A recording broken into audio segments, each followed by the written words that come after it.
Taxes was feeling so stuck. Sitting in traffic, squeezing into a parking spot, all to squeeze in getting tax help during your lunch break. Now Taxes is a TurboTax expert who does your taxes for you, while you go about your day getting real-time notifications about their progress and the most money back guaranteed. Now this is Taxes. Intuit TurboTax. Get an expert now on TurboTax.com.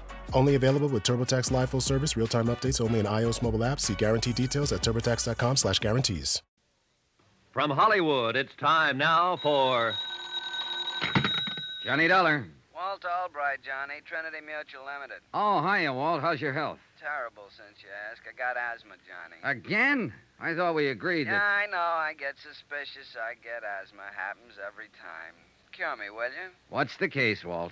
Man named Eddie Caylin, Caylin, out in Los Angeles, died yesterday. $5,000 policy, double indemnity. What did he die of? Mysterious circumstances. Well, that's usually a fatal disease, all right, That's but... it, Johnny. That's all I know. Mysterious circumstances. The body was identified by the widow. I see. Our salesman out there can probably help you. He issued the policy only 6 weeks ago at the request of the widow. Uh-huh.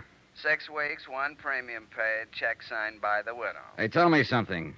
Would the beneficiary happen to be... That's right, the widow. Oh, this asthma's killing me, Johnny. You got to do something about it. All right, Walt. Just call me doctor.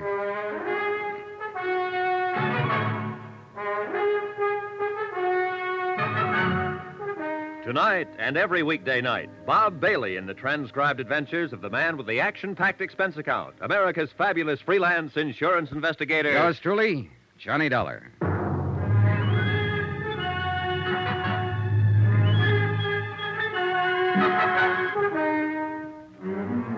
Expense account submitted by Special Investigator Johnny Dollar to the Home Office, Trinity Mutual Insurance Company Limited, Hartford, Connecticut. The following is an accounting of expenditures during my investigation of the Caylin matter. Item 1, $198.20, airline fare and incidentals, Hartford to Los Angeles.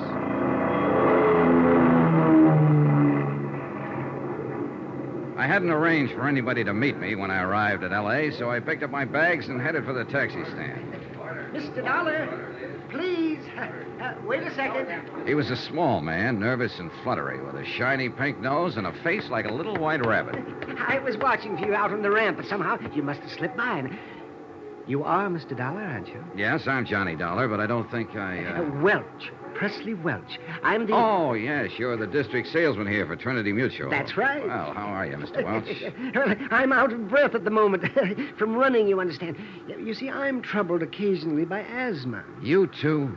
Oh, do you have asthma, Mr. Dollar? No, it's a friend of mine in Hartford. Oh, Oh, well, you don't say. Yes, in fact, I came out here just to cure it for him. Out here? Oh, this is the worst place you could have come. Oh, you see, the smog here is so bad. I do believe you're joshing. I guess I am at that. Come on, let's add to my expense account with a cup of coffee. Oh, do you really think we should? Oh, why not? Let's be daring. All right, let's. I always say if the company can't afford it, come on.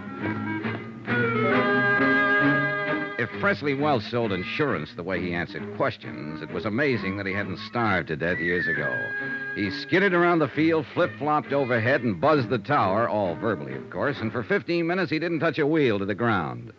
But when he did finally land, he came in with a swoop. I do hope you'll accept my apologies, Mr. Dollar, for causing all this trouble, because the whole thing is my fault, of course. Oh, I don't see how, unless you murdered Eddie Caylin.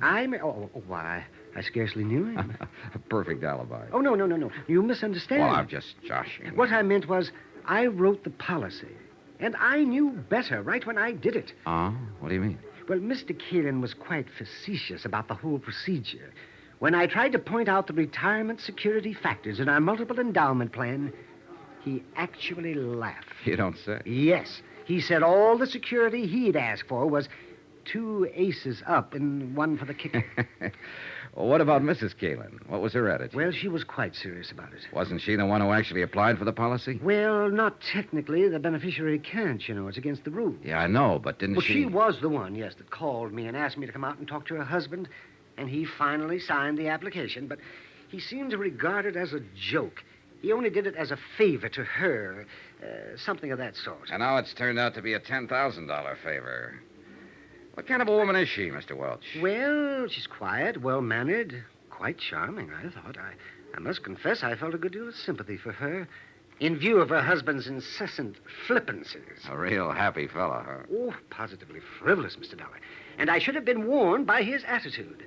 You know, insurance is a serious business. Oh, sure. But Eddie Caylin didn't laugh himself to death. Oh, my. Oh, he died in the fire when his automobile caught fire. Oh, laugh. Oh, I see what you mean. Say, tell me, how well did you get to know the Caylins, Mr. Welch? Oh, hardly at all. I saw Mr. Caylin twice, once at his apartment the evening I sold him the policy, and then 2 weeks later at my office when he came in to sign the paper. And Mrs. Caylin? Only once, that evening at their apartment. She phoned me earlier in the week. And you haven't seen her since her husband's death, huh? No. I phoned to express my sympathy, but she wasn't available. She hasn't filed a claim yet. No, but I knew she would, so I took it on myself to notify Hartford. I just can't help feeling guilty about this, you know. Yes, so you mentioned. Not that I really am, of course, but, well, you understand. It's Oh, sure, I understand. Well, I'll keep in touch. Watch out for comedians, Mr. Welch. Watch out for whom? Oh, comedian, watch out. Expense account item 3, $6.35. Taxi fare to the Beverly Wilshire Hotel, and a second taxi to the West Los Angeles Precinct Police Station. The case wasn't being handled by any of the usual departments, Bureau of Homicide, Missing Persons, and so on.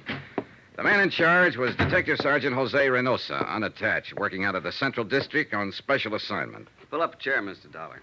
When I talked with him in his office, Reynosa told me the reason for it. Yeah, it's a funny deal, Mr. Dollar. The facts in the case could point a lot of different ways.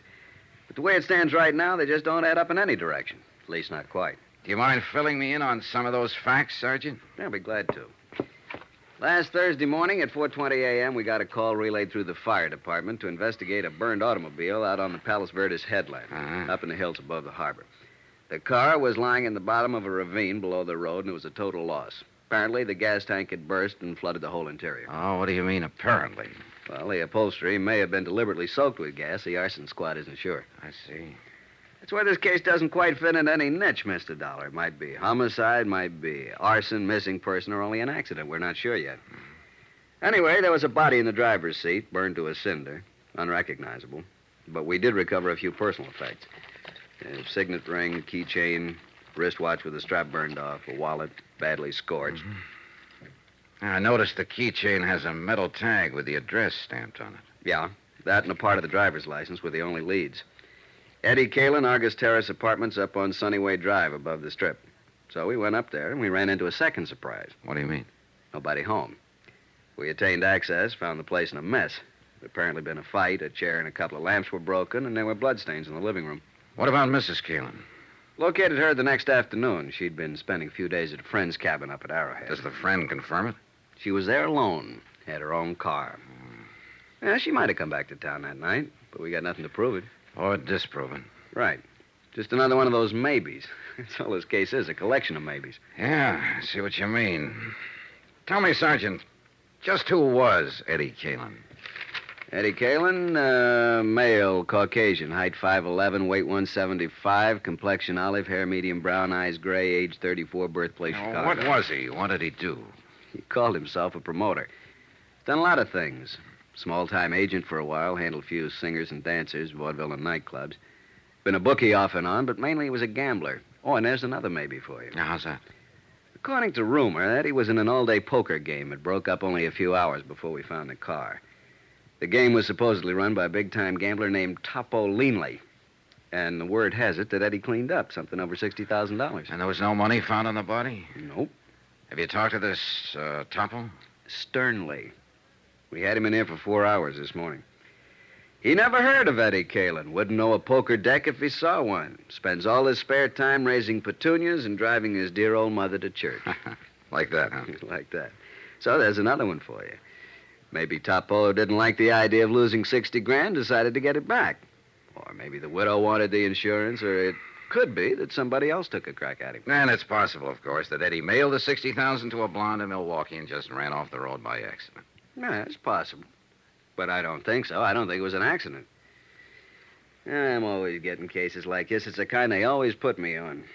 Officially, it's because I'm a college man and majored in criminology, but actually, it's because I'm a Latin, Mexican ancestry, and they know I get certain feelings about a case, hunches. Oh? And how do you feel about this one? It's hokey, real hokey. And it's murder, not an accident. But beyond that, quien sabe. Why don't you poke into it a little, see what you can find? Then maybe we can talk it out some more over a bottle of Muscatel. Yeah, good idea. Where can I find Mrs. Caylin? Oh, the widow? Well, that's a good starting point. She's out at their apartment. There's the address. Okay, thanks. Oh, just one other thing, Sergeant Reynosa. When you gained access to the apartment, I assume the door was locked. Yeah, it took a little effort. Oh, what kind of a lock? Automatic night latch? Spring cylinder? No, it was an old-fashioned Warden bolt. Had to be locked with a key. Mm-hmm. What are you getting at, Mr. Dollar? Oh, a hunch of my own, Sergeant. Let's save it for the Muscatel. See you later. Expense account item 4, $2. Taxi to the Caylin apartment in West Hollywood. It was shortly after dusk by now, and the lights were coming on all over the city. It was a cool, clear night. Los Angeles at its best.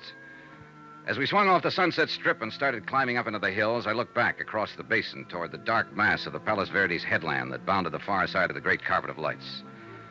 3 nights ago, a man had died over there in the darkness. And in a few minutes now, I'd be talking to his widow. Or at least to the woman who claimed to be his widow.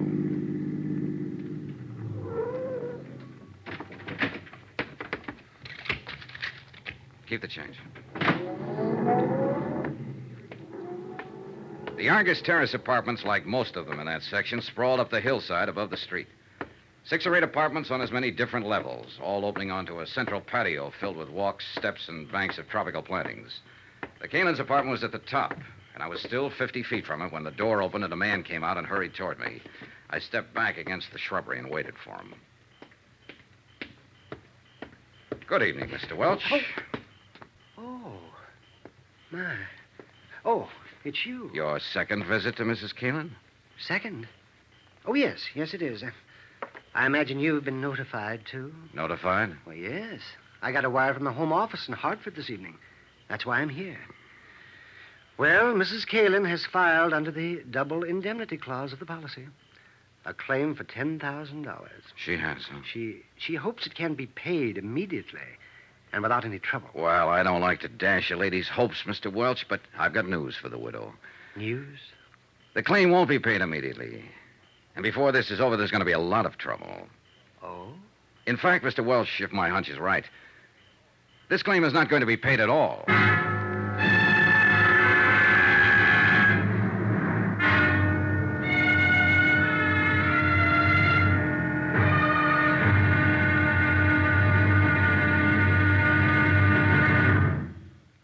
Now, here's our star to tell you about tomorrow's intriguing episode of this week's story. Tomorrow, a lovely girl lies, cries, crosses her heart, and hopes to die. And a killer fires from the dark. Join us, won't you? Yours truly, Johnny Dollar.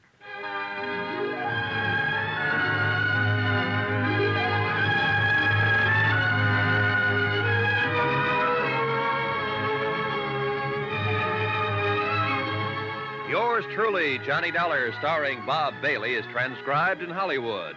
Written by Les Crutchfield, it is produced and directed by Jack Johnstone. Be sure to join us tomorrow night, same time and station, for the next exciting episode of Yours truly, Johnny Dollar. Roy Rowan speaking.